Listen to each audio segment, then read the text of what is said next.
Hey everybody, it's Dynamite Show. Paul Fontaine, Jeff Hawkins here on Wednesday night. Feels like we're late, but we're actually like 20 minutes earlier than we usually record because AEW aired a day early. We're late. Kind of. Well, and my apologies to Jeff. Jeff was sitting in the green room last night waiting for me because I said, let's go at our regular time. Yes. But I said Tuesday and I meant our regular time, which is Wednesday. But yeah, so because last night I was not going to be able to record. It was date night. I didn't even get home till an hour after Dynamite started, and there was also baseball, and plus I wanted to watch this NXT show. And also thanks to everyone on the Viking Media Free audio feed. So last week somebody had asked us if we were going to talk about NXT 2, and I think just because it was like a head-to-head, I think we're not going to run down the NXT show or anything, but I assume you watched it. Yeah. So I'll say my thoughts, and I'm curious on yours in general. I thought the best match on either night was Ethan Page and Mustafa Ali. Yes. Yeah, and that surprised me. Like going in, I would have bet a lot of money that it would have been something on the AEW show. And I will say, I liked a lot of the matches on the AEW show. Like, I always give my ratings. I write them down on my spreadsheet, and then, I'll often check them with Cage Match. And I'm usually pretty in line with what they say. Occasionally, I'm a little higher. Occasionally, I'm a little lower. And as I was watching, I'm like, I gave the ratings I gave. I almost felt that they felt low, but then when I looked at Cage Match, I might have been high. So they didn't really like a lot of these matches on Dynamite. And I haven't listened to Wrestling Observer Radio, but it sounds like Dave absolutely loved the show and probably going to go nuts on the ratings. Dave crowd shamed. Oh, okay. And I don't know why. And it's not that the matches weren't good. It's that they didn't really mean anything. For the most part. Yes, I mean, there were no stakes in them, and there was no, oh my God, is the other person gonna possibly win this match type thing? To me, the most anticipated match on the show was probably the Takeshita Okada versus Bandito and Brody King match. Yes. Almost messed that one up. Yes, I did. And that one was a match that happened. It was to drive Kevin Ely crazy, cromulent, but there was no real heat involved. There was a mild story about the shoulder of Bandito. And the other story was that they couldn't get along. But it was, it wasn't the real they couldn't get along. It's the pro wrestling they couldn't get along, and it's just. But they're doing too much of this. Partners can't get along, and then they win anyways. Yes. I would actually like the story more and here, and as well as with the Acclaimed. And I think there's one other one. If they actually lost because they couldn't get along, to me, that would be a better story. Oh yeah. No. It was the Joe and Hangman when they were tagging. Right. Yeah. There was that, but I think there's one other one. I could be wrong, but maybe I'm thinking of WWE because I know it's happening in WWE. Oh yeah, it's always happening in WWE. But here's the thing: if they couldn't get along because they were beating the crap out of Bandito and one was enjoying it way more than the other, that's maybe I could get along with that. But this was just moves and doing moves and they're banging into each other, but it's almost like comedy. And that's the kind of stuff Dave likes, but it's not the kind of stuff that, to me, compels an audience to watch professional wrestling, which is also indicative of, I guess, because if you haven't listened to Wrestling Observer Radio yet, you have not endured the new ratings talk. There's now a new system of doing I know. And the sky is falling and nobody's watching wrestling. And blah blah blah, and he gives the line, well, we shouldn't be reading too much into this. I go, but you are right now. Let's see if it was an anomaly or not. Let's see if this was an outlier. Well, and if you read the Observer, Dave's actually, when he talks about the ratings, he says what I believe to be the real rating, and then he quotes the old one. Yeah. So he's basically saying he doesn't believe these ratings. Correct. I don't know if you saw it, but I'll put them over. WrestleJoy website had an article today, a really, really good, detailed, well-researched article explaining how this new ratings thing works and theorizing why it might be hurting wrestling. And one of the things that fascinated me, and I didn't even think about this, is okay. So what happens is they take this data and they make a lot of assumptions, and in a lot of cases, they're monitoring set-top boxes that aren't even on, but they're on, but they're not being watched. Because what happens is nobody ever shuts their cable top box off. And so if you have it on and you leave it on TNT, and they may count you as watching Dynamite, or TBS, I guess it is. But what happens is if that TV channel stays on the same channel for a designated length of time, and that designated length of time is less than 2 hours, they assume that your box is off and they don't count the rating. Well, yeah, but only on non-sports. So because which wrestling is now considered, it's a non-sport correct thing. So if it's a sporting event, they allow it. But if it's a non-sporting event, they ignore it because they assume that the set-top box is off, because nobody's going to sit there and watch a show for 2 straight hours. Is the theory. And in most cases, that's true, because most television shows aren't 2 hours, but wrestling is. Yes. So they have not corrected for wrestling. That's the theory. If we're lucky, it's 2 hours. Yeah, exactly. In some cases, yeah. Next week's gonna be 3. Oh, I may make an executive decision and say we're starting our show at the regular time, because that third hour, if last time is any indication, that's just Collision. We don't need to. Yeah. No, they said it's an added Collision. It's we're not watching Collision. It. I mean, I'll watch it, but we're not covering it. People will be watching it. They can update us if anything happens. But let's move on to something more interesting. Okay, to me at least. Sure. Did you read the WrestleNomics article on all-in tickets? Yes, I did.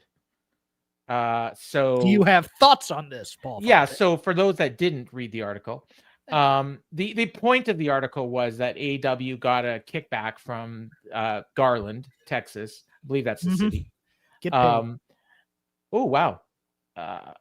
Hey, before I answer this, DJ Cass, $10 super chat. Thank you so much.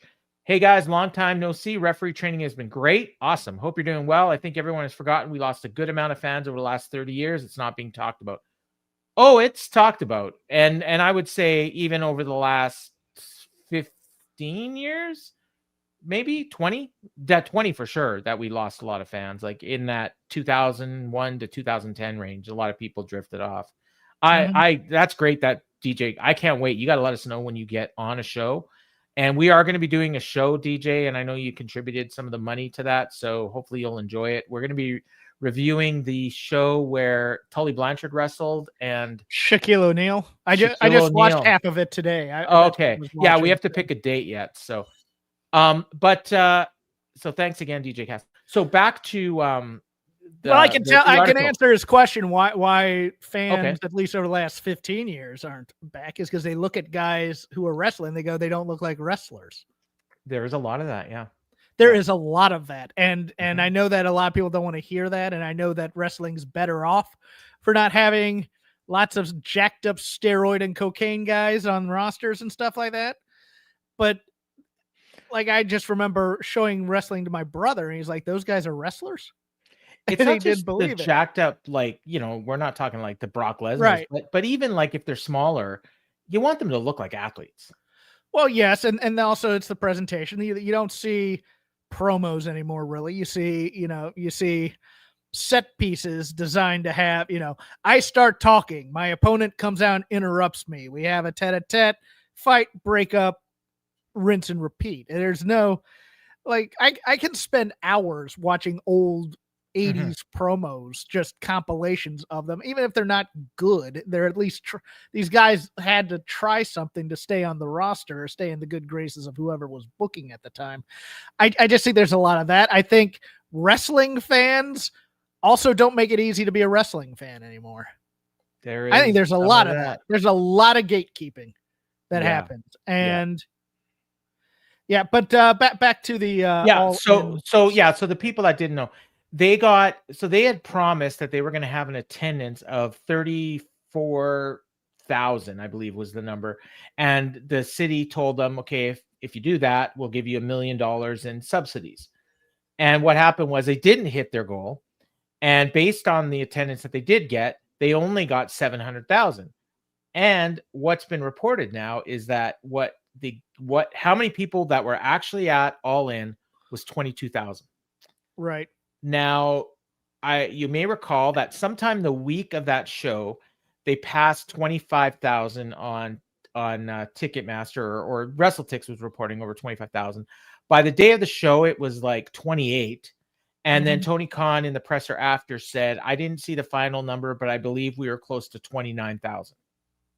Now, if they did 22,000, as is in the official documents, so I believe that would be the real attendance, they over-exaggerated by over 30%. In wrestling, they do that? Well, they do. But I'm being sarcastic. I know, but what it sounds like they papered the house by about 7,000. Yeah. WWE, for instance, will have, and they don't do this as much anymore, actually, but back in the day, they would sell 50,000 tickets to a WrestleMania, and then they would announce the attendance as 62,438. Right. They'd count all the crew, they'd count all the ushers, they'd count the food. Be honest, Jeff, they'd make up a number. So, but even that is only 24% higher. This is 30%. So this would have been like WWE taking that 50,000 and saying, like we did 65, and they rarely would do that. But the other part of this, and this is what I think is interesting, is when they would do that, your reporters, whether it's Dave Meltzer, Wade Keller, Sean Ross Sapp, any of them, would immediately say, no, the attendance would go on the screen on the WrestleMania, 64,238. And they would come up, no. The actual attendance was, we got it from Ticketmaster, it was 52,000, blah, blah, blah. They would immediately correct it. Here, when Tony Khan said, oh, we had 29,000 in the building, everyone took it as fact and reported it. And only now, 4 months later, 4 months later, now the real numbers coming out. Are they going to report this? I am here for the epic distrust of both companies. Yeah, I am. I'm sorry. I have lived far too long in a media world where WWE are a bunch of lying liars who lie and send cheese boards to people. And I was trying to get that spit taken. I didn't get it. And AEW are these magical truth-telling fairies who come down and bless us with honesty and I am here. Lie to me. Yeah. Lie to me, everybody. Come on. And I think what's happening now is I don't think Tony Khan can be believed when he says things in some cases.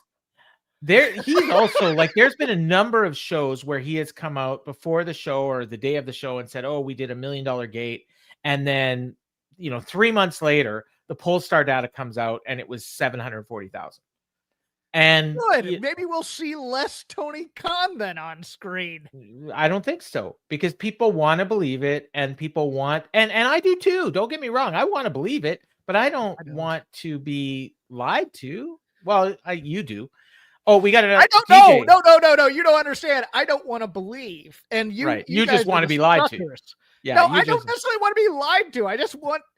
I want some veneer. Okay.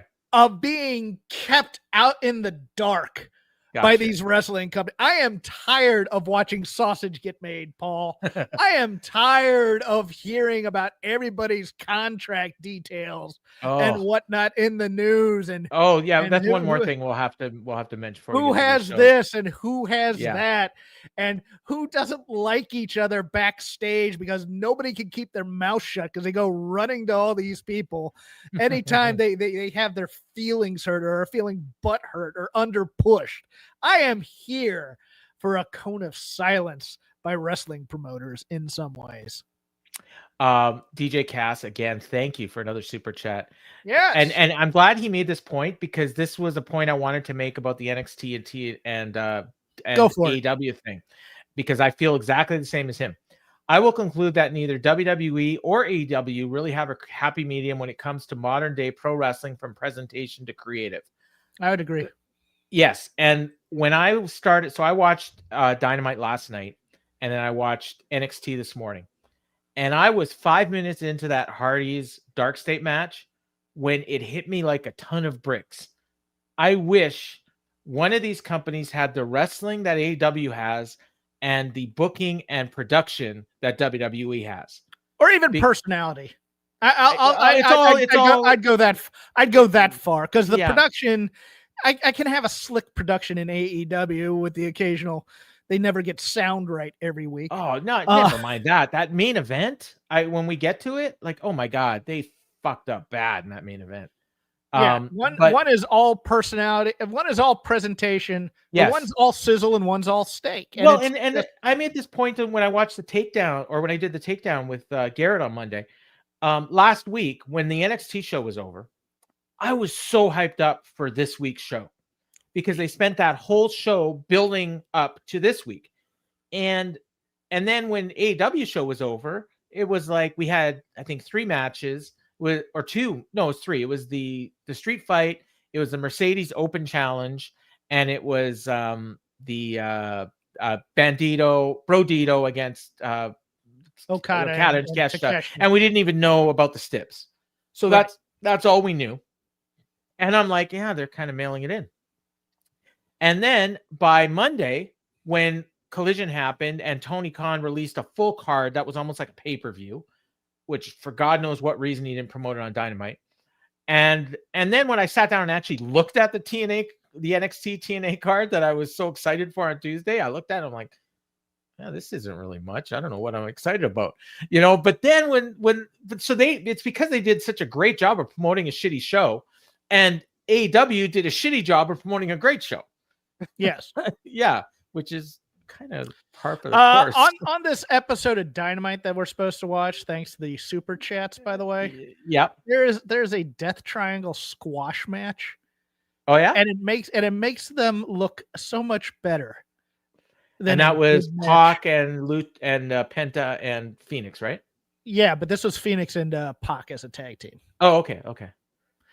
Just wrestling, it's John Skyler and D3, I think, is the name of the other guy. I know John Skyler as a guy. Yeah, D3 was the guy that was getting a lot of run. On but it's those two, and they just get run through like a hot knife through butter. And it's Skyler's like, yes, that's all. Yeah. But that's all I want in a wrestling show kind of thing. And it made them feel so much bigger than if they had come and done like a 15-minute match versus, say, the Dark Order or something like that. Or Blake Christian and Lee Johnson. Yes. The swirl. The swirl. Yeah. No, there's no it's just swirl. Are you sure about that?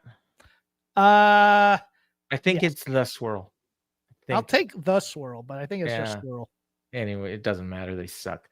They don't suck. They're great, but the problem is they suck because they don't matter. No, because last week on Collision, or maybe it was the week before, they had a match with Anthony Bowens and Max Caster, who are both losers that can't get along. And they beat them. So if 2 losers that never beat anybody can't get along and still manage to beat you, guess what? You suck. That's it. In kayfabe, yes. Yeah, in kayfabe, and I'm watching in kayfabe. So I agree. Yeah. All right, let's get to this show. Oh yes. Yeah. So, we had history on this show, Paul. It was amazing. Yes, we did. For the first time ever, we had a competent security guard. Oh, yeah. Okay. let's not bury the lead. Yeah, okay. I like that. Because here's something I think I'm the only person that has pointed out with regards to this competent security, which, by the way, well, there's 2 things that I'm the only person I've seen point out. Number 1, that freaking running tackle he gave Darby, that is the most violent thing I've seen anybody on do on wrestling in like all year. And this was in kayfabe, a security guard. I assume the guy was an indie wrestler, but Why sign this guy? Like that was an awesome tackle. Like it looked like he killed Darby. That was some Terry Tate office linebacker stuff right there. Now, the other thing, how long have the Death Riders been a thing? We're going on a year now, right? We're going on 2 years now, at least, I think. Well, no, because there was Blackpool Combat Club before that. I think it started a year ago, just over a year ago. When Moxley and Danielson wrestled. I think that was like WrestleDream last year. So, it's over a year. Yeah. They have been doing nasty, nasty things. They are trying to kill people. They are attacking announcers. They're wrapping people in barbed wire. They're throwing people downstairs. They're wrapping plastic bags around people's heads. They're not rewinding their VHS tapes. Yes. Yeah. Has security ever once stopped them from doing anything? No, because they're all geeks who get beat up for the sake of... No. Answer my question. Has security ever... No. The one time somebody tries to do something to them, the security was... are competent. Security finally showed up to protect the Death Riders. Well, we did have that one time where security was almost competent. We caught Chris Daniels blading himself on camera, which... Did you see Tony Khan comparing AEW wrestlers to superheroes and supervillains? No. Okay. But there's a DC crossover coming. There is. And he called John Moxley Batman. So Tony Khan thinks that John Moxley is a hero, which makes sense now. Why his security would protect Moxley but not protect other wrestlers from the Death Riders. We will get to this awesome security job, and again, we're hats off. They did their job. Although there is some stupidity tackling a guy with a Molotov cocktail. Well, there is that, yeah. And given Darby's history with fire, I wouldn't have been too worried about it anyway. By the way, we have now entered a brand new realm. I mean, we've had guns in wrestling.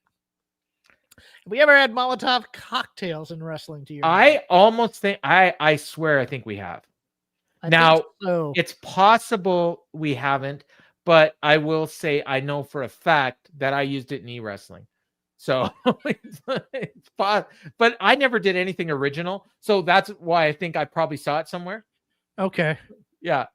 But yes, let's get to the show then. All right. So we started out with a promo segment with Hangman and Samoa Joe. And I gotta say, so I didn't like transcribe everything that either one of them said, but my general feelings on this was Hangman started out and he was given his monologue, and the fans were not responding to him at all. He was pausing, waiting for, well, not waiting, but he was giving them an opportunity to respond to certain key points that he was saying, and they were quiet. Yes, he wrote out the applause lines in his script. But then Joe started talking and did the same thing, and the fans responded to Joe the way you would have expected the fans to respond to Joe. Yeah. And then when Hangman responded to Joe's response, they were into it. The key here was he talked about everything he's done. So he basically gave his AEW history lesson and all the different things he's done, reminded people of things that he probably shouldn't have reminded them of. That he was the Stave Puff Marshmallow Man, committed arson, like just things. And then he went on to talk about how he was confused about Joe. Now I thought they got this all settled last week, but apparently not. But it came down to he thinks that you're jealous and you want my belt. And then Joe says, you know what? Everything this guy said is right. So it's like, okay. And then he's like, but he said, like, he said, I didn't give the shot. I didn't get the shot because you're giving it to me. I earned it.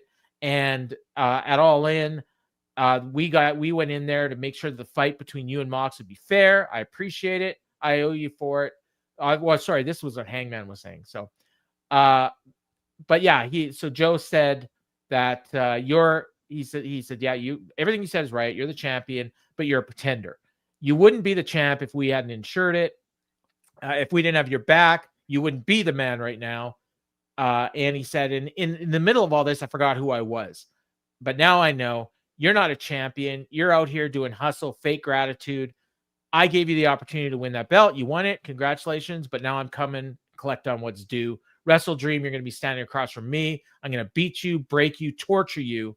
And at some point, you're going to have the opportunity to be the man you say you are. And that's the point I'm going to choke you out. So you'll know your place and we'll have a real world champion. And then Hangman got all fired up. And this is where they responded to him. He said he's 2-time world champion. You're probably going to beat my ass, but for every shot you give me, I'll give you 2 back. When you put me in a choke, I won't tap out. You're not going to outlast me. When the match is over, final bell is rung, and you're flat on your back, I hope you bring the same energy that you brought to All In. And I hope when it's over, you're going to stand up, shake my hand, and know that I'm the champion of the world. I thought it was okay. Joe was great. Hangman was hit and miss. Yeah, you have kind of the same report card I had. Segment 1 was a miss. Joe comes in, it was a hit. And then when Hangman responded, it was more of a hit. If Jon Moxley is Batman, then Adam Page is Two-Face. And yeah. And here's the problem. And it's a very simple theater kid acting note you give. Have the emotion when you start your promo. And I've given that on here before that. Yeah. Because that first part of the promo, that exposition-y crap that he's saying, number one, he's the heel on that part of it. Where it's like, I don't know what you were doing, when you dropped your own belt or whatever. It's like, why are you hitting yourself? Why are you hitting yourself? And then expecting to be the baby face for it. He keeps reminding people he's an arsonist, which is stupid. Yep. Stop that. That's bad for the character when you are the top baby face in the thing. I know what they're thinking. They're thinking, oh, this makes me more like Stone Cold and I'm a take charge kind of guy. No, you ain't. Stop that crap now. Now, here's what happened. He did the same thing in the Kyle Fletcher feud too, because this is the poison pill of Hangman Page as your champion, is that every feud he tries to find common ground with his enemy before he goes and becomes Hangman Page again. It's conciliatory. It's dumb. He needs to stop this. And what happened was exposition. Joe comes right out and Joe's awesome. Joe, you're a fraud. And then Hangman gets angry. I am not a fraud, sir. Yeah, which is the real emotion that came out there. And it flips the switch in Hangman, and he gets intense and he starts yelling at a guy, and it's like, yes, that's what we want to see. We watch wrestling to see the fire. We don't watch, oh, thank you very much for helping me win this title. No, I'm the champ. Come and get it. All right, you're a fraud. I'm coming in to get it. Boom, and there it is, and you're just like. And I was just like, oh, it's so simple. All you got to do now is just go in there and troll Hangman. And then he'll start being Hangman, being an interesting champ. But right now, that first beat of the Hangman promo, he is the dullest superhero possible. He is Harvey Dent. He is vanilla white bread on that half. And then you trigger him and he becomes a badass monster like Two-Face. And it's just one of those things where you're just watching and going, God, if he doesn't have interesting enemies, he's going to die a death in a feud because he's never going to get there until somebody pisses him off. And Joe's a guy who always has that tough guy thing. And basically Hangman called him fat in this promo, which I laughed at. Nobody ever picked. Oh, you're going to beat me up for a while and then you're going to run out of steam. Yeah, they should have. They actually should have just started with Joe. Honestly, yes, yeah. And that's another note type thing for writers and performers. Start in the middle of the scene. We don't need the exposition stuff. Start in the middle, like the Superman movie, which started out awesome. He's losing the fight. Okay, now we got something. We're right directly into this. If Joe had just come out and goes, "You're a fraud," and that was the beginning of it, we are off to the races, man. Remember last week when you said that, remember they had this video package that you thought was awesome and you thought they should have kicked off the show with it? Oh, the 6th anniversary. Yeah. Well, tonight, or so the day before, maybe it was during the afternoon of this show, they aired on, they put it on social media. It was a top 10 countdown of the top 10 moments at Daly's Place. It was freaking awesome. They should have put that on this show, but not like the video package. They should have split it up into 10 things and done it like in and out of breaks. Throughout the show. Yes. Would have been awesome. As your intro and outro. Yes, it would have been awesome. I wanted to mention that and I forgot it, but it would have, because that was the one thing with the NXT show is they started with this freaking awesome video package running down the NXT TNA feud. And it was like, you're all hyped up for the show now. And here it was like, we're just going to we're going to just rehash old history. And then we're going to talk about WrestleDream, which is fine. I mean, they got a pay-per-view to promote, but I didn't think it was a great way to kick off the show. What the NXT show did was it understood it was a push for people to go buy the TNA pay-per-view. Yeah. Now we got another promo segment with the conglomeration. It was fine. It was Mark Briscoe being wacky. Kyle O'Reilly needs to stop. This promo ended up with him walking away from the camera like Frankenstein. Must kill Kyle. And I'm like, who told him this was a good idea? He's Michael Scott. Oh, no, who's Ed Helms' character on that show? I've never That's who he is. Oh, no, that's who he is. He's is it? Yeah. Now someone in the chat probably he's the boring guy who thinks he has personality, and he got personality once, and now Andy Bernard. He's Andy Bernard. Yeah. Okay. But yeah, he's, oh my God. And yeah, so like Briscoe does an awesome promo, and then Kyle he's your manager. Thinks he's one of the guys in the hey, he comes up to you at the coffee station or whatever. Hey, did you watch that baseball game last night? I said this a couple months ago in the Discord, and Lady B said it was perfect, so I'll repeat it here. He's the guy when you're in high school that would hang around with the cool kids, but they didn't really like him, and then and eventually they would just get sick of him being there, but he always acted like he was friends with them, but he really wasn't. He had a car. What? I mean? What? He had a car and he could drive. His parents had a car. Okay. And he didn't even have a license. So, and by the way, I was that guy. No, but Mark Briscoe being the personality here is great, especially because he goes off so well compared to Orange Cassidy, who's just doing the ironic, cool thing. I don't think Tomohiro Ishii understands a word he's saying, so that's cool too. And then even there, yeah, he was on the far left, and then Roddy was on the right. I know this led into the match, but I didn't remember that he was there. Roddy's back to screaming random words again, being standoffish. Yeah. So there were 2 points to this whole promo. One was, I think we're getting Kyle and Mark Briscoe at the pay-per-view, and I don't think they've announced it yet. Maybe they did. I think they did. Oh, okay. And then 2, they were telling the fans to chant, come up with all your Kyle chants that you can.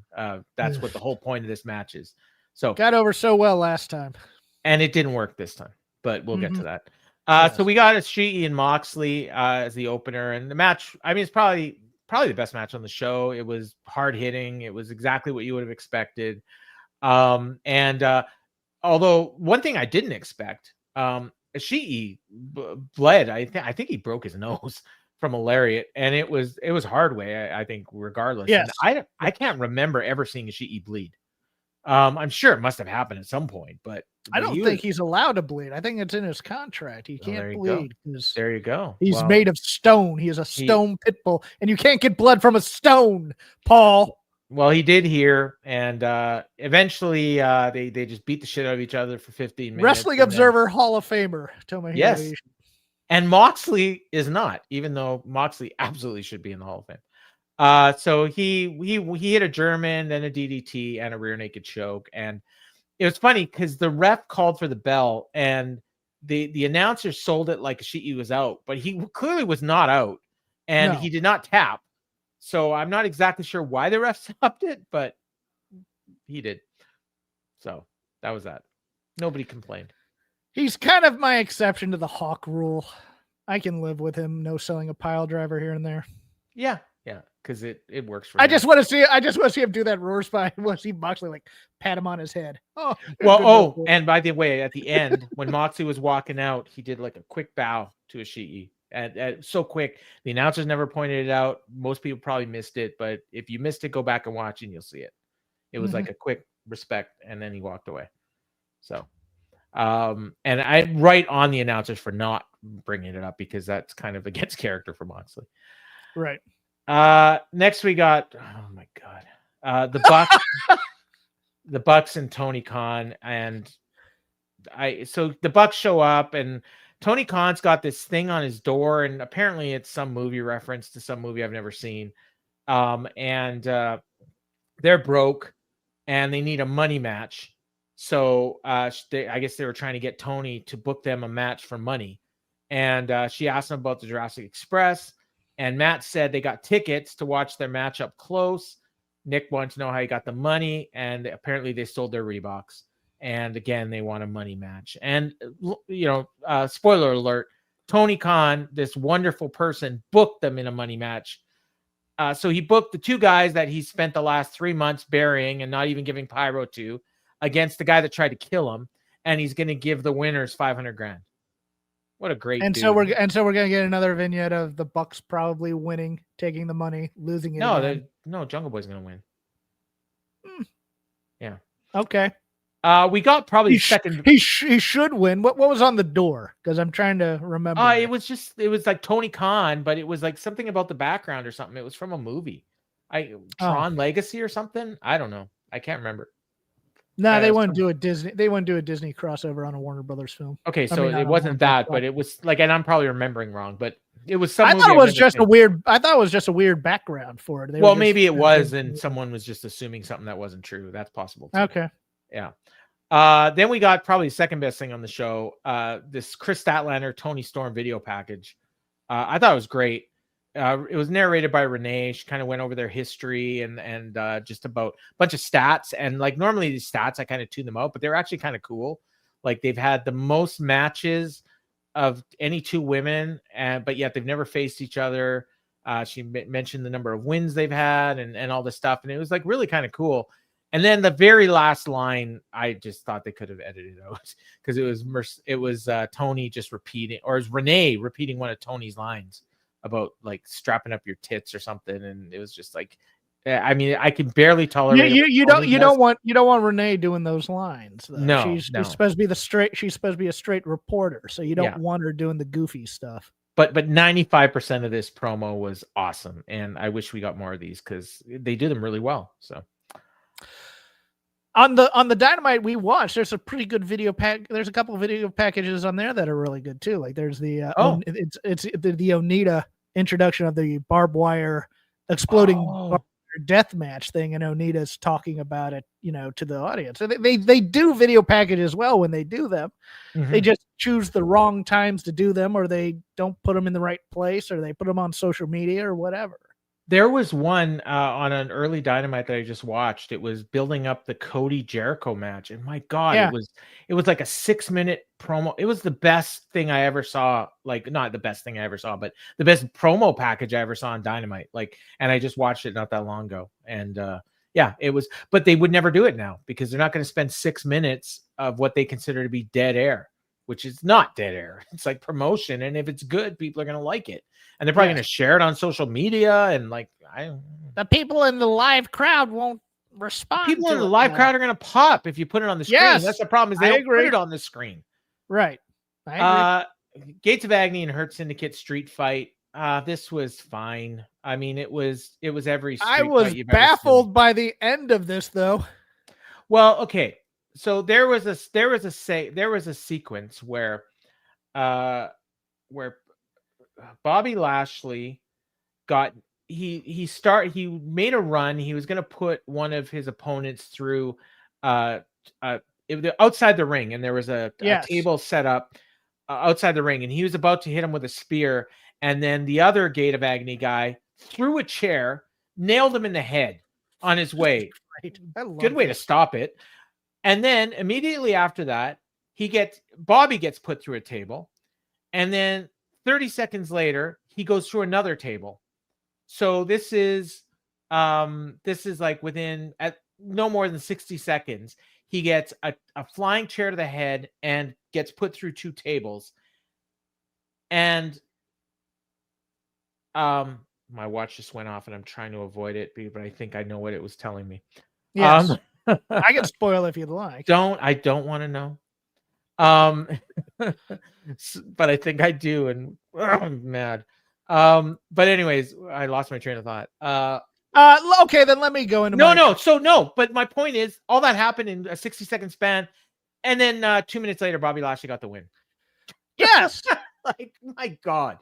Why is it hurt? Well, why did he get a win? Because they have to get their win back. But but if they're leaving, why do they need to get their win back? Are they leaving? You to know they're leaving. Do we know if they're leaving? Shout out Who to got Ricochet. the win? Who got the win? The Hurt Syndicate. No, which one? Bobby? No, I think it was Shelton. Remember, he freaking threw Ricochet about 100 yards through in the air, blind through a table. And then, so I think if anything, I think Shelton's staying in MVP and Bobby might be leaving. Shout out to Ricochet for the knee pads over jeans. Yes. Being the only one to do that. I was very appreciative of the old school touch. The problem with this match is we have one of these matches every week. And it didn't feel like there was any hate involved in this street fight. It felt like we're doing a match with props.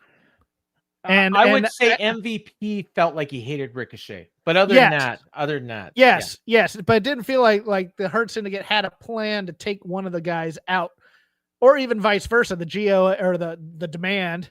Oh, I buried the lead, by the way. They came out. Bobby and Shelton were dressed with suits.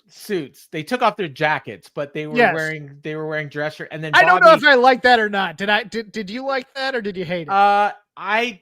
I don't know what to think, but it was different and it was kind of cool. Okay. That's the only thing I'd say. But Bobby ended up at one point, I swear Bobby got the shirt ripped off and he put it back on. I'm not positive of that, but at the very least, he wrestled most of the match with his shirt open.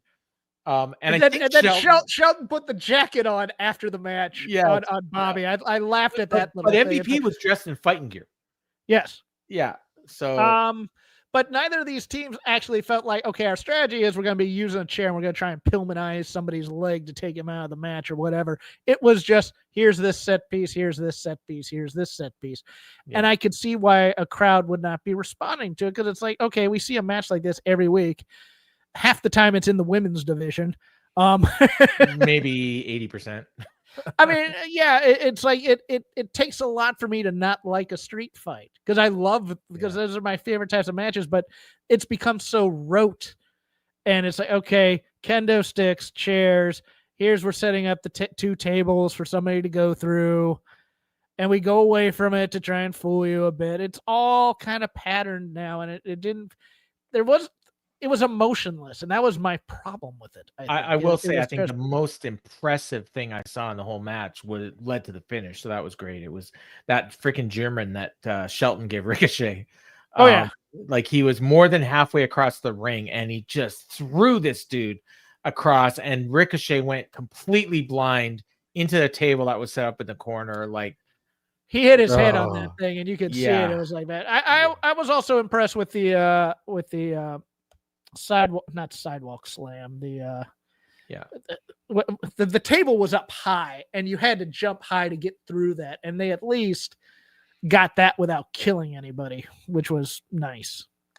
Then we saw a promo with the Don Callis family, and it's funny because this picture made its way around the internet, and it was like Don Callis with his whole family. And the funny thing is like the whole screen was filled up with Callis family members, and there's at least 4 guys that weren't here. Now, the one thing we have to point out, yes, last week, after the Kenny Omega match, yes, Andrade is your big reveal, and he attacks Kenny. And I'm not sure if they made the match for the pay-per-view or not. I don't think they did. They did not. Well, this week, Don Callis was out there so well. I mean, Don Callis was out there with his whole family. No Andrade. Didn't mention Andrade. He talked about just about everybody else. but he did not mention Andrade. And so there was, and then I think Brian Cage was on social media complaining that he wasn't mentioned, and Don Callis responded by quote tweeting him and calling him an idiot. So I'm not sure was Mark Davis upset that he didn't get a mention. I don't know. And Wardlow, Trent. So there was at least 4 or 5 guys in the group that weren't there, but there was 9 people in the shot. So the whole thing was they were sorry. Oh, later in the match when he came out, he goes, "I got 3 of the best luchadors in my stable," and I was trying to think. I was like, "Is he counting Rocky?" And he wasn't. It was just no. It was Hechicero and Clone, right? Clone, yeah, and Andrade. No, Andrade's not a luchador. Well, he counted him as one because he said 3. He never mentioned Andrade in his promo. I'm telling you. Maybe Andrade's already done. Maybe he failed a wellness test. They don't do that in AEW though. Don't ruin a good joke. So you ruined mine. I'm allowed to. I know I do it all the time. I do it all the time. Sorry. But yeah, so the promo was he talked about Josh Alexander and Kota Ibushi on Collision for some godforsaken reason. I assume that somehow is leading to maybe it's going to be Josh Alexander and Andrade against the Golden Lovers. I don't know. Kota's here for a week, and that's how they're plugging it. I guess on Collision, which with this new rating system, there might be negative viewers. And Kyle O'Reilly, he said, was a mark for Kyle Fletcher, such a mark that he named himself after him, even though I think Kyle might be old enough to be Kyle Fletcher's dad. Not quite, but not far off. And they talked about Hechicero ripping out Bandito's shoulder in Arena Mexico. So it's good that they pointed that out. And then he said that Takeshita and Okada are going to win the tag team titles. So that was that. But I do like how they tied in the Hechicero Bandito thing to the Callis family and trying to get the tag belts. I really did like that touch. I just like the simplicity of the group promo. I do. I love this. I love this. The whole stage picture of water's wet. Kota Ibushi got hurt. Yeah, because they taped Collision tonight, right? Oh God. Yeah. Anyways, you're kidding, really? Yeah. Kota Ibushi got injured again. Wow. But I liked the group photo. I liked. I kind of wish Hechicero had a suit. Especially after and then you go what do they call him, the alchemist or whatever, whatever, and he just goes, "Thank you for breaking his shoulder," and he just kind of gives a nice look. I want more personality in the costumes of the Callis family when they're doing the Jesus. See, now all my points are getting upstaged by transferring heat, and I love him to death, but it's like, okay, now I can't be joking because he has a broken femur. Because people on audio aren't seeing the update. So yes, Kota Ibushi has a broken femur. I apologize for making light of the situation, and Paul will put out a official press release later. Well, maybe don't wrestle once every 6 months and like go all high octane when you do it, and you won't break your leg next time. Sorry. Wow, that was cold. Well, Tony has a star rating minimum that you have to reach if you want to get booked again. So. Well, maybe now we're just going to get Kenny Omega and Andrade. No, it's probably going to end up being Kenny and Josh. You need to do an injury angle for this thing is what you need to do. No, it probably happened in the match. Doesn't matter. Come out and have guys come out there and stop and pretend to stop on the leg a bit. There you go. We got the Jurassic Express against KM, and I think the other guy's name was Orion. Doesn't matter. It was basically a squash. If anything, it may have went too long. It was, the fans were throwing around beach balls and it was kind of distracting. And, they hit something called Countdown to Extinction. Fans loved it. It was weird because this is all they wanted. This is the best match on the show. This is really, for me, this is what pro wrestling and weekly pro wrestling should be.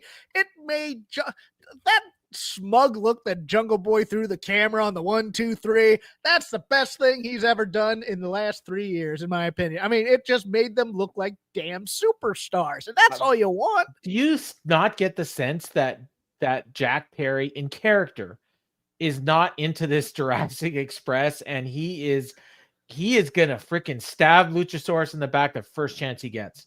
No, I don't. Okay. I get the feeling that he's trying to project an adult aura, is what I think he's trying to do here.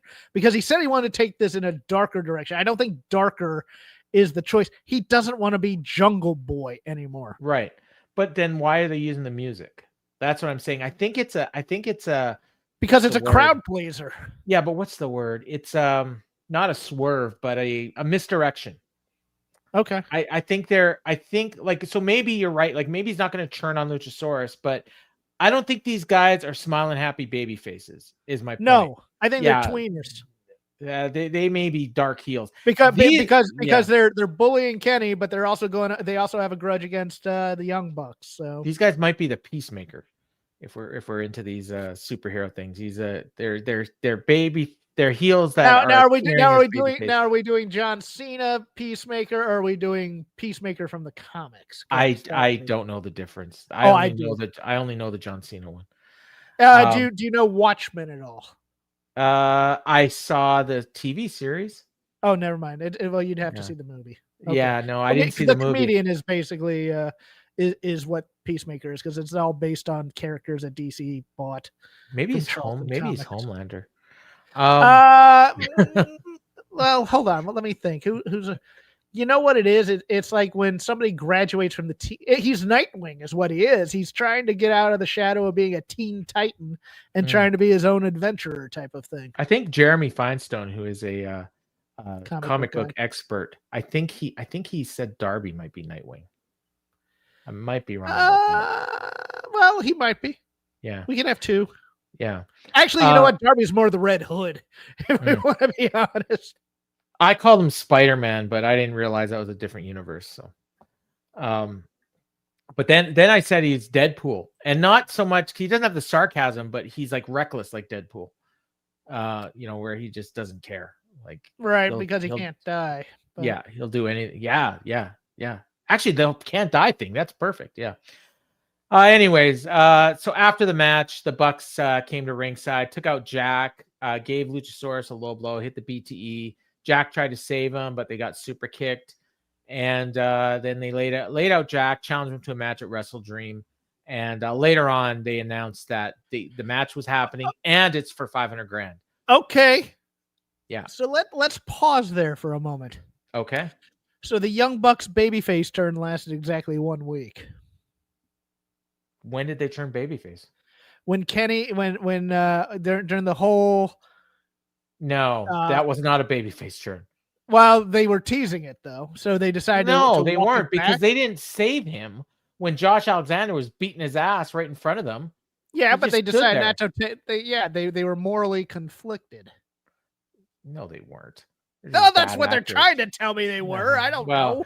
But then Jungle Boy came right out there. Jungle Boy came out there and attacked them. I'm not saying they turned babyface. Okay. I was saying they were teasing turning babyface, and I thought they were turning good.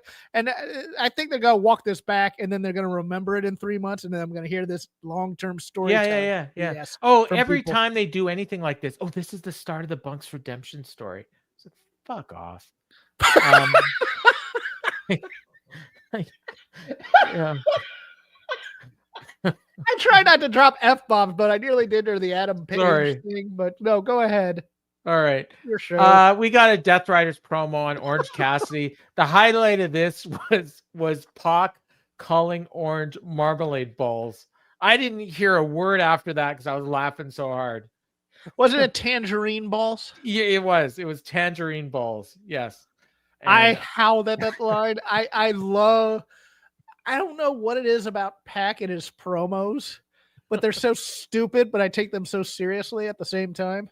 Yeah. It's like he has such a great voice, and I start imitating it as he's doing the promo too. He has a great voice. That's very deep. Listen, tangerine balls. Tangerine balls. Was it tangerine balls or tangerine testicles? I think it was tangerine. No, it was definitely balls. It was definitely balls. Yeah. So that was that. It was nothing much. But I guess the whole point of this too is they had a segment on Collision where both guys promised that they were going to leave their friends in the back, and it was just going to be these two. Well, not necessarily just these two, but no Death Riders and no conglomeration at ringside. That's key, by the way. Yeah, the rest of this promo though, I was expecting someone to tell Danny Garcia to shut up when he was being all big about things. I thought he was going to be the young boy who kind of takes over for that Yuta role. Is it too early to say this Danny Garcia thing isn't working? No, it's not, because you thought he was there to replace Yuta as the young boy, whipping boy, guy who's supposed to sit at the learning tree of these other dudes. No, he's just there to push Yuta up a notch. Yuta's personality stinks still. I'm sorry, but he tries to cut promos and you don't take him seriously because he sounds a little too whiny. Well, yeah, Garcia is out there going, yeah, we did this and we did that. And I thought Claudio and Moxley were just walking off because it's like, dude, you're not getting it or whatever. But I don't think it was that. I think they just walked off during the promo. Did you watch Collision? No. So on Collision, he had a face-to-face with Menard, and he just cut Menard a new one. This. And he basically just said, like, when I hung around you, we were losers, but now I'm hanging around these guys, and because they're winners, that makes me a winner. It's like transitive property of winning. I'm here for it. This is like what I was saying about Kyle O'Reilly earlier. Yeah. So it was fine. Then we got Kyle Fletcher and Kyle O'Reilly. And as I talked about earlier, they did this match, a couple months ago. I think it was in like Portland or Seattle or something. And, and the fans had fun with it. And they just chanted like crazy, Kyle this, Kyle that. And yes, this time it's like the fans didn't get the memo. At the start, Twitter did, because they put up one of the Twitter things, and it's like, I just hope Kyle has fun. Yeah. And if Kyle loses, we riot. I was expecting Roddy to turn here because he didn't do the hands in thing. I thought he was actually joining the Cal. Well, see, that's another. Oh, that might be the one that I was talking about earlier about guys that aren't really getting along, because they've been teasing Roddy and Kyle for a while. Yeah. So they at the very beginning of the match, you could hear the crowd making noise. And if you really listen closely, and I should have put my headphones on and listened to it, it sounded like there was like 3 different groups that were all trying to get different Kyle chants going at the same time. And they all drowned each other out. So it never really caught on. Yeah. Yes. And then they just three groups of people trying to get over themselves, and then they all ended up burying each other. Let's go Kyle. Let's go Kyle. Yeah. So, it was, and the other problem with this match was Kyle Fletcher sold way too much, because nobody on earth believed that Kyle O'Reilly had any chance of winning this. And I mean, they had a good match. It wasn't as good as the match they had a couple months ago. And then eventually, I think O'Reilly had him in an ankle lock. Then he hit Adam Cole's boom. So they are kind of teasing Adam Cole. I don't know if maybe he's recovering better than we thought. He might be coming back. I don't know. But he put the ankle lock on Fletcher, and then Fletcher escaped, hit a brain buster. Then he hit a kick in the corner, a second brain buster, and got the pin. Pretty decisive win by the end, but, a little too much back and forth for my liking in a match like this. I agree. Okay. So, and then after the match, Lance Archer hit the ring. Conglomeration made the save. We ended up with Mark and Kyle Fletcher. They almost bumped into each other, and they kind of stared off, and then Fletcher backed off. And the one thing here was I think they needed to remind people that Mark Briscoe has beaten this guy a couple times, and that might be why Kyle's afraid of him. That's the story, especially because after Kyle went after the world title and lost, he should be nervous that he can't beat Mark Briscoe, and he won't be able to get back up the mountain again. He has doubt in him, and that's the story they should be telling, and they didn't. They expect us to remember it. He beat him in the Continental Classic last year, which it should have cost Kyle a spot in the playoffs, but it actually didn't. It cost him an undefeated record, which would have been a good selling point if he actually cost him a spot in the finals. But it was after here that Renee told Kyle Fletcher that he's facing Mark Briscoe for the title. So, I think maybe Mark should win, but I don't know. Oh, next, So they had advertised last week Mercedes against a local Florida talent, and we had all kinds of speculation. Oh, Shayna Baszler, Dakota Kai, Izzy Moreno. I'd even, Britt Baker actually moved from Pittsburgh to Florida during that whole Adam Cole breakup thing, and it had all these possibilities. The fantasy booking was so much better than what we got. What we got was Lacey Lane. And for those of you that don't know who Lacey Lane is, well, she debuted on ROH about a month ago and lost to Mina Shirakawa. Yes. Which they actually told us in this thing, which they shouldn't have, because nobody saw that match. And this would have been better if this was her debut. And as someone who is one of the 49 people that actually watched that match, I will tell you that Lacey Lane looked a hell of a lot better against Mina Shirakawa than she looked here against Mercedes Moné. Somehow Lacey Lane sounds more like an NXT name than the name that she had in NXT. Caden Carter. Right? Yeah. Like Lacey Lane, JC Jane, like maybe she should have picked a different name. Like I know that's the name she had before she joined WWE, but maybe change it. Let me get two things out of the way here. Number one, a belt collector gimmick does not work if you are the mid-card title holder. I'm sorry, it just doesn't. Oh, because did you know that she's getting her 10th belt in a couple days here in Winnipeg? That's fine. Did you hear about that? None of these other belts matter. They don't. She's facing Jody Threat for the Winnipeg Pro Wrestling title. I can't wait for her to show up as 10 belts Monet with the Winnipeg Pro Wrestling title being the 10th belt. Needs that Alvarez Texarkana title is what she needs at this point. I think that might have more credibility than the Winnipeg Pro Wrestling title. And this is coming from somebody in Winnipeg. I want to know if this was the original plan. If this was the first choice. Because I could see Mercedes wanting it.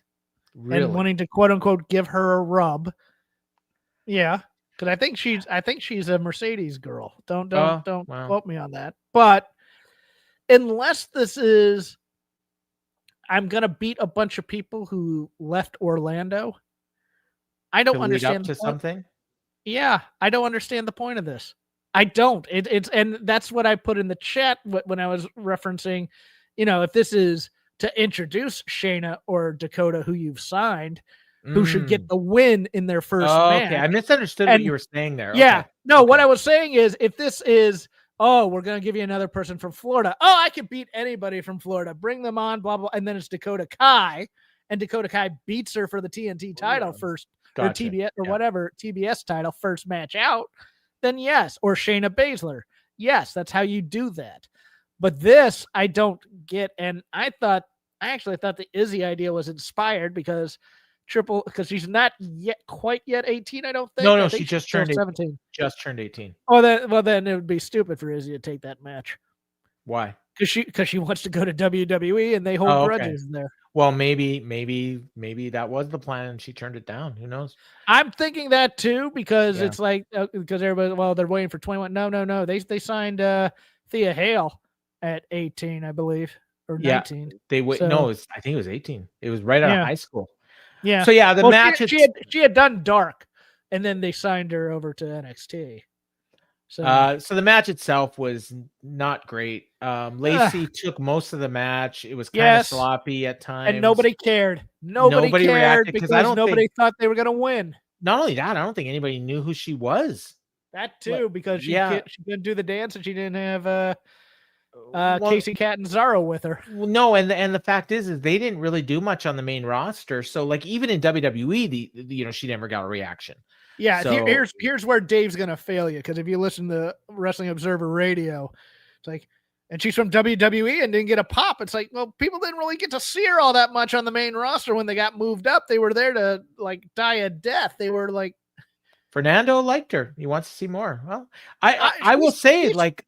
She's perfectly fine as a wrestler. I mean, she's good. I mean, it wasn't her best night here, but no, it's kind of that spot that she kind of lives in that space where Red Velvet would live if Red Velvet were back. Yeah. You got one other thing. She's older than you think. She's like 37 or something. She's been doing this a long time because she had a rather lengthy indie run, and she didn't get into this, I think, until she was 30. I think she's maybe a Team 3D. I think that's possible too. Yeah, she was like I think she was a basketball player, like D2 or D3 before. She's kind of short for a basketball player, but she was a guard. Okay. Guard. But yeah, so and eventually Mercedes hit her whatever that move is, Moneymaker, and got the pin, and it was bad as it usually is. Go back to the. Well, no, this one looked good because Lacey's small and she knew how to get into position and take it. It's still a bad. No, they're not going to reunite. Casey Catanzaro's back doing commentary. Casey's. I don't think Casey has any interest in doing wrestling. They wasted her at her mainstream appeal. So yeah. I will say when I saw my reaction when I saw her wrestle Mina on ROH was they should sign her. Maybe they did based on that, and maybe she'll go back and if they want to add her into this mix of people that wrestle in these hardcore matches on Collision and stuff, hey, that'd be great. And I hope she gets signed because she's a good wrestler. She's not great, but she's good.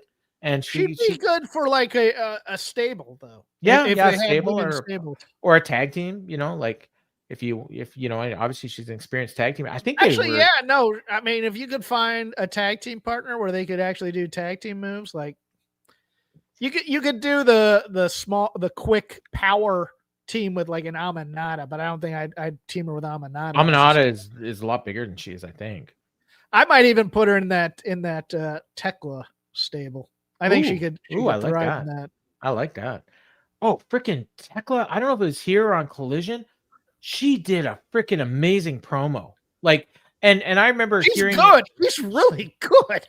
And the promo was awesome. And I remember like when going into that 4-way at the pay-per-view, like one of the things was she wouldn't be strong enough on the mic to be the world champion. And I heard this promo and I was like, are you kidding me? Like, she's good. She's really good. They've got something there.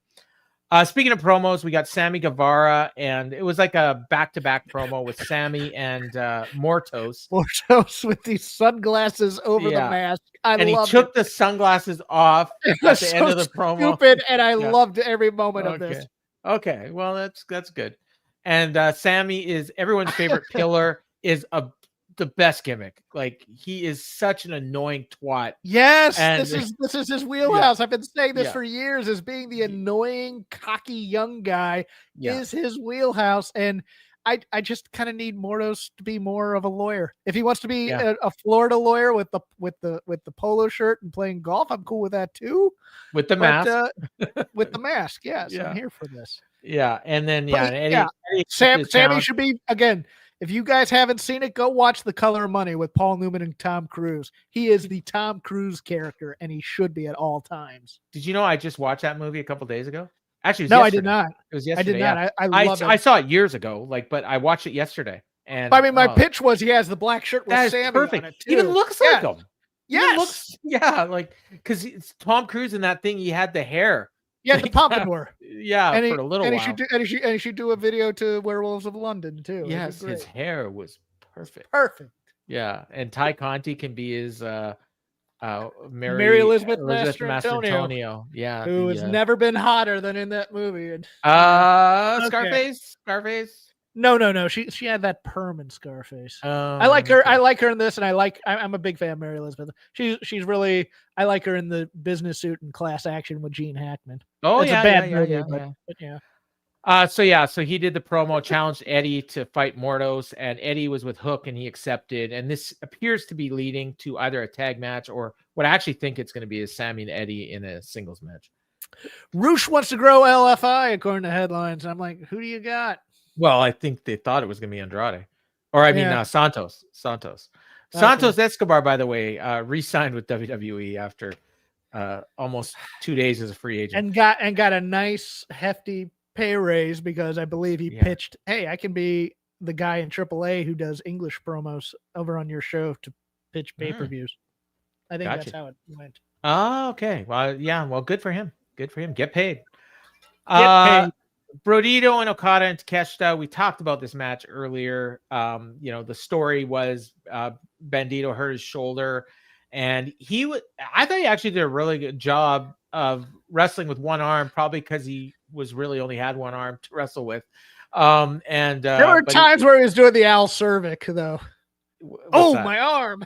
Oh yeah. But I think but he was doing these power moves, but only with one arm, and doing like it was so subtle is why I thought it was actually real. But either that or he's just great, and I mean he is great. So the end was really good, where he was trying to do the 21 plex. Tried to do the 21 plex, arm gave out. Then Takeshita hit a reverse Rana, running knee, and Okada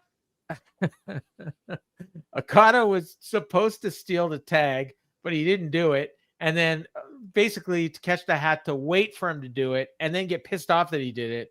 They kind of botched it a little bit, but Takeshita stole the pin, and Okada hit the Rainmaker and got the win. And it was not nearly as good as what people were hoping for, but I still thought it was a really good match. And then I guess the by terms of the steps of the match, because Okada and Takeshita won, they now get a tag team title match, and they announced that it was going to be at WrestleDream. So they should have wrestled this thing as a unit without ever having an issue. Okada and Takeshita, you mean? Yes. Yeah, absolutely. Now, we had the promo earlier in the show with the Don Callis family, and he talked about Arena Mexico in that promo. We had this match, which went about 15 minutes. Neither in that promo or during this match did they once mention that Konosuke Takeshita is wrestling Zack Sabre Jr. on Monday for the IWGP heavyweight title. I think they're saving that for the turn. I think he's winning the title on Monday. I do too. And I think he's coming back and he's going, well, no thanks to you guys. You never even plugged my match or whatever. Well, they didn't mention it. And the fact is, I guarantee you that if that match, if one of them had a big match on Friday at Arena Mexico, they would have plugged it. Well, let's even get to earlier in the show. They had Tomohiro Ishii on this show from New Japan, and they're not plugging their part. If I'm New Japan, he was there with a belt. I'm tired of this partnership because they never do anything. This is what I'm saying. Because they never even, I think it took them you guys complain about WWE partnerships burying the people that they're partners with. They at least give something to them. And I said, I think CMLL is Tony's shiny new toy now. And so he does promote CMLL, but he's not really promoting New Japan. Gabe Kidd, I think, is still dead. Darby killed him, right? No, he's wrestling on Monday too. No, that's in New Japan. I'm talking AEW. Yeah. He's dead. Darby put him on a back of a chain and took off in a truck with him. That was Earth 2 Gabe Kidd, who only existed in 1943 during World War II. All right. Or no, that's Earth. Yeah, that's Earth 2. Okay. Earth 3 would be good Gabe Kidd. Okay. I'm getting deep into DCU thing, so go ahead. Next we got Jet Speed and Willow. They had a wacky promo, and they were building up a match on Collision with FTR and Megan Bayne, who we heard from next. I'm just happy that Speedball Bailey found a cure to his muteness. Yeah, he's such a geek, but I think it's endearing. The FTR Megan Bayne portion of this was amazing because Megan Bayne is amazing. Towers over everyone else in this promo. God.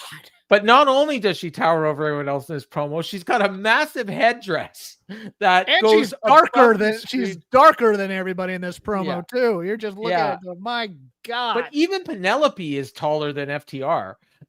And it had to be bizarre. Wearing lift in their shoes. They had to be. This had to be a rib of some kind. Yeah, but it was. Yeah, they promoted the match. Willow apparently Stokely thinks she's the worst person on earth, and they're doing a mixed tag, and so it's gonna be FTR and Megan Bayne against what is it? Oh, Willow and Jet Speed. So that's on Collision, I believe. Megan Bayne looks about 6'9" in this promo, and you're just like, my God. And they tried to do the top guys outline, and she squeezed the hand. Them.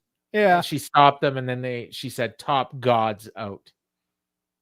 That I'm here for this. Work. That doesn't work. No, but we're trying things. I'm good. Yeah. I'll make excuses. I'll make excuses for Megan. I do like her addition to this stable, although it feels like this is like a one-off. But I hope it should be a one-off because the gimmick of her and Penelope doesn't match Stokely at all, and that's a problem.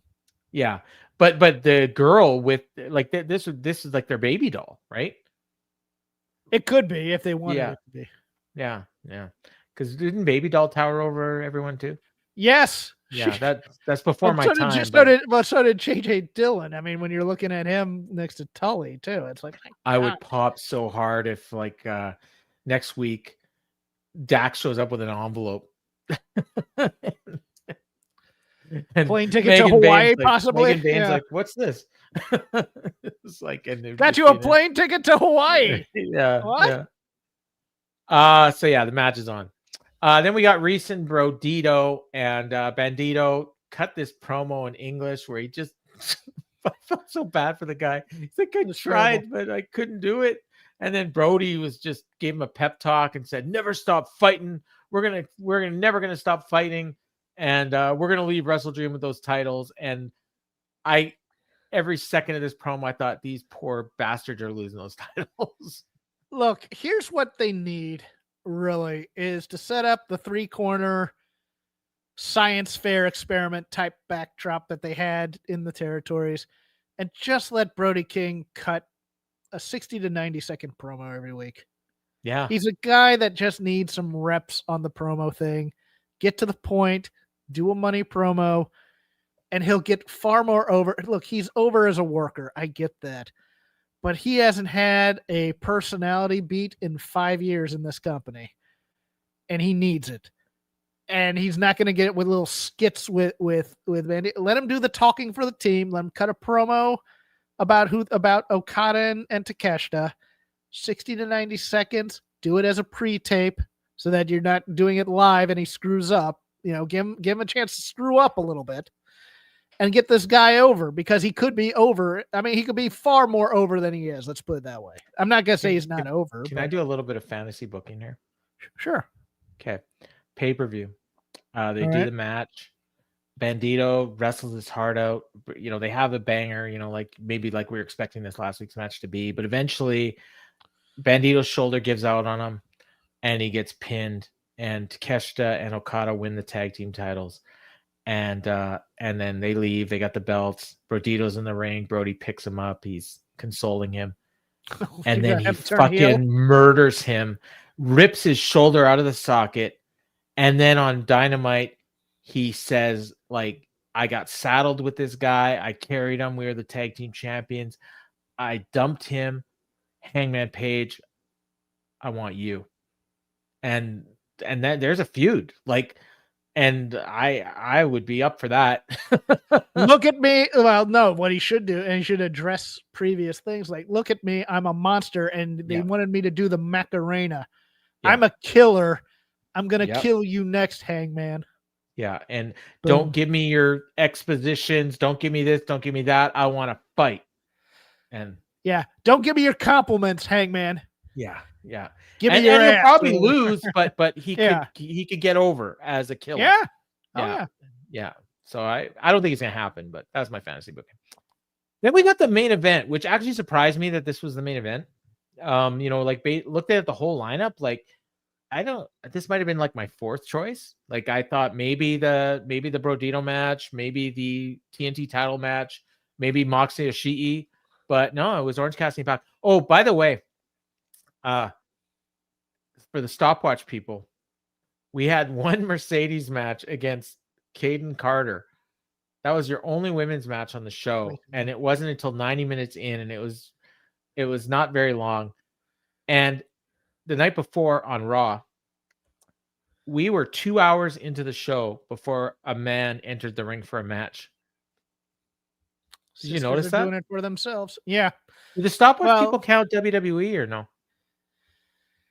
I think they're still mad about. Well, you can ask her if you want. Yeah. I'm not. No, I'm not talking about into Sam. I agenda. know she's not the only person that does it, but like they literally like, and the funny thing is they don't even mention it. Like it's not a thing. Like, well, that's the thing is they do it well, and I think there's a lot of people who are still angry about the extracurricular activity of certain people who used to own the company and whatnot, to the point where they think where they think it's overcompensating, so they're not going to give credit for it.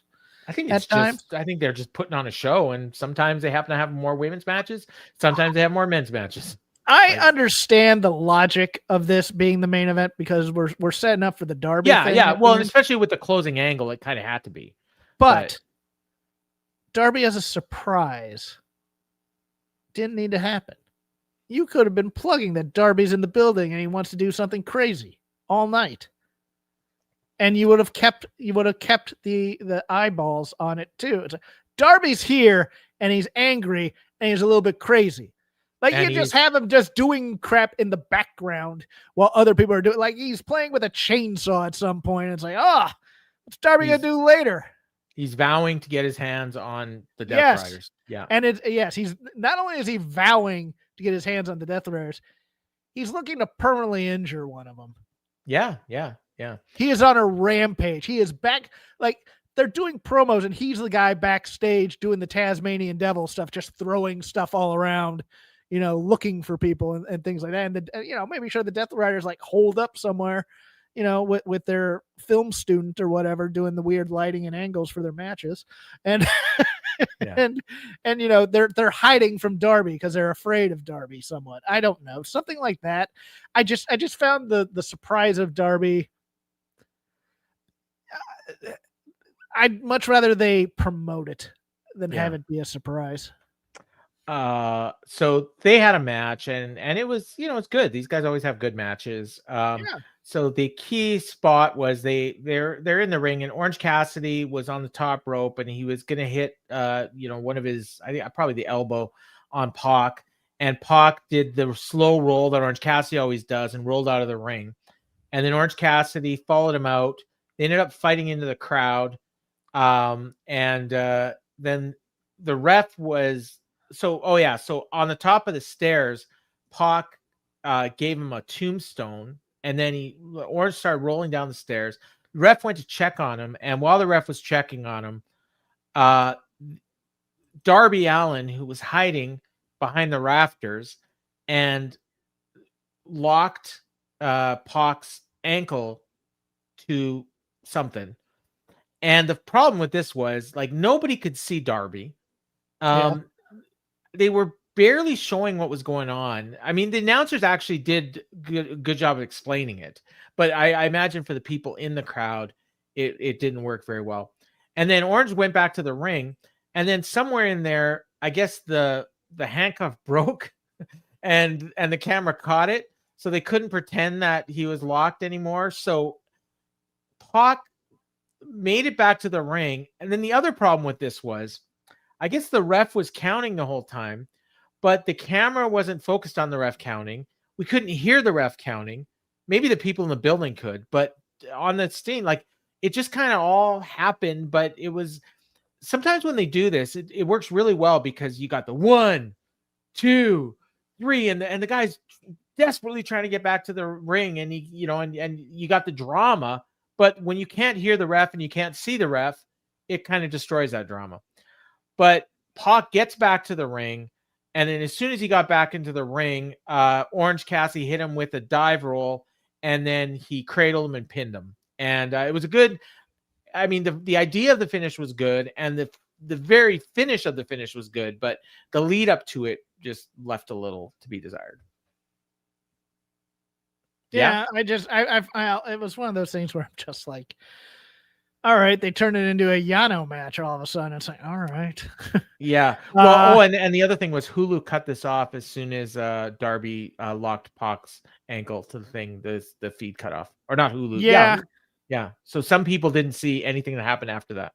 I hate it. Just do the count out. And so I think the idea might have been that they were going to just do the count out. But then the thing broke. No. I don't think so. I think the whole point was oh, we can't do because Tony hates count out finishes. So it's like, no. Well, and WWE just did one on Raw too. He's going to dive back in and then get hit with the finisher 1, 2, 3. And you're just like, okay, fine. So then after the match, Pac is all pissed off. So he goes after Darby. Darby sprayed him with something. Then he holds up a taser. And then then the camera cuts away. Darby takes off. They go after him. And then all of a sudden, Darby has a Molotov cocktail.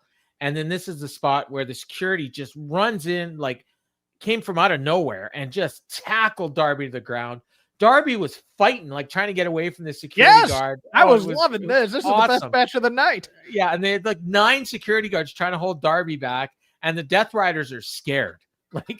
They're actually selling that they're scared. And I want Darby and the security guard as a tag team for one match against the Death Riders. Or have a match. Yeah, the security guard should be on the Death Riders. But yeah, it was, so the finish was wild, but again, I don't know how many people saw it because the feed cut out apparently. I guess if you went over to HBO Max, it was on there, but if you just taped the show on Hulu, you missed the ending. I watched it live. You watched it live? Yeah. Oh, okay. I caught it on my thing, so that was fine.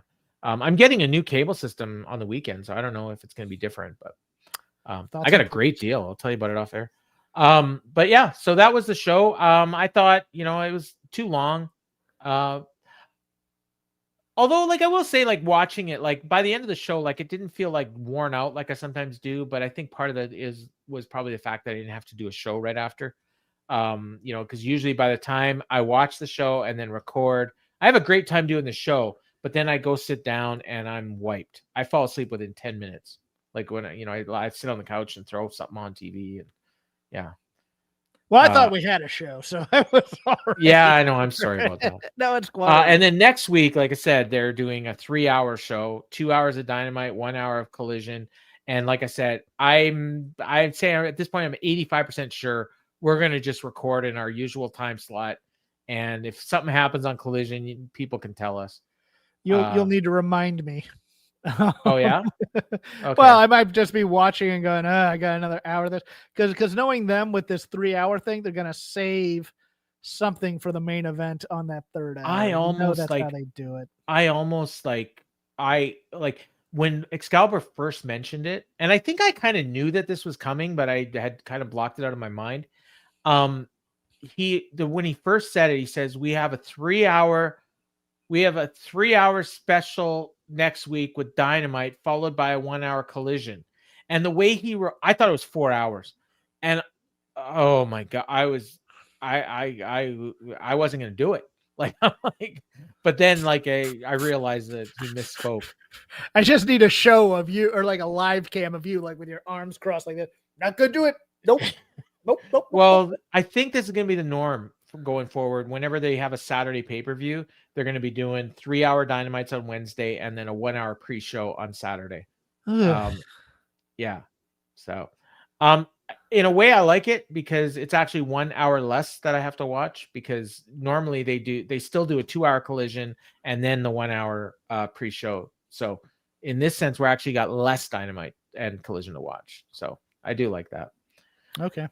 All right, so that was a show, and yeah, and in the NXT show, I thought it was a good show too, but that Hardy's match wasn't very good, and the women's, I think what happened was everyone figured out that the NXT men were gonna win, and there's gonna be 50-50. There was gonna be 1-1 on the right, but they switched it up because everyone thought the women were gonna win because they were ex-WWE women. And they had the NXT women win, and then they had Ricky Saints lose in the main event. So, so yeah, TNA got a belt and they won the main event. So I'd say, even though it was a push, they kind of won the night. But I would say so. I think it was a better show for the purpose. The purpose was to push it was the wrestling was better on AEW, but the show was better on NXT. And the match of the night was on NXT. It was, which again shocked me. If you haven't seen it, and I know a lot of people that watch Dynamite don't necessarily watch, I think you really like the Mustafa Ali. Yeah, Mustafa Ali is awesome. He should have never been cut, and I think Shawn Michaels knows that too. So Yeah, that was, and I hope it was weird seeing Ali wrestle as a total babyface because he is the most despicable heel. Like he beats up women in TNA. Like he is the worst in TNA, and he was an absolute 100% babyface in this match. So it was weird, but I enjoyed it. And they actually set up stuff for next week. Matt Cardona and Josh Briggs, which and Lexus King, who is a fantastic idiot, against Tavion Heights. Sure. It's so awesome. He's sitting there with Dr. Wagner Jr.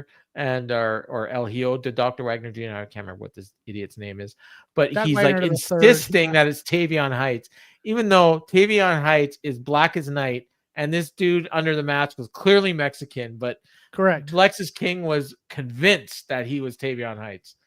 And it was glorious. It was awesome. You have to see it. So, Jeff, get your plugs in. At Crap Game 13 on X, I do a show called Shake Them Ropes on Voices of Wrestling this week. Might be the last Shake Them Ropes. Oh, I don't have a co-host any longer. Oh, I will explain on the show. I was with you last week. Yes. We'll see what happens.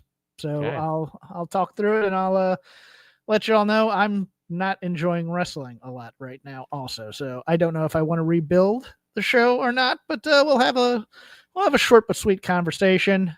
Maybe I'll pick a Vader Club, maybe I won't. We'll see. All right. Well, I will keep my fingers crossed on that one. And Jeff and I will be back next week, but before that, I will be doing the Takedown with Garrett Gonzalez on Monday. Where we talk about all the news of the weekend. So we'll probably talk, probably do a WrestleDream preview, and we'll talk about Crown Jewel, and maybe even TNA Bound for Glory is coming up this weekend, I think. So always never a shortage of things to talk about. So nope. For Jeff Hawkins, I've been Paul Fontaine, and this has been the Dynamite Show.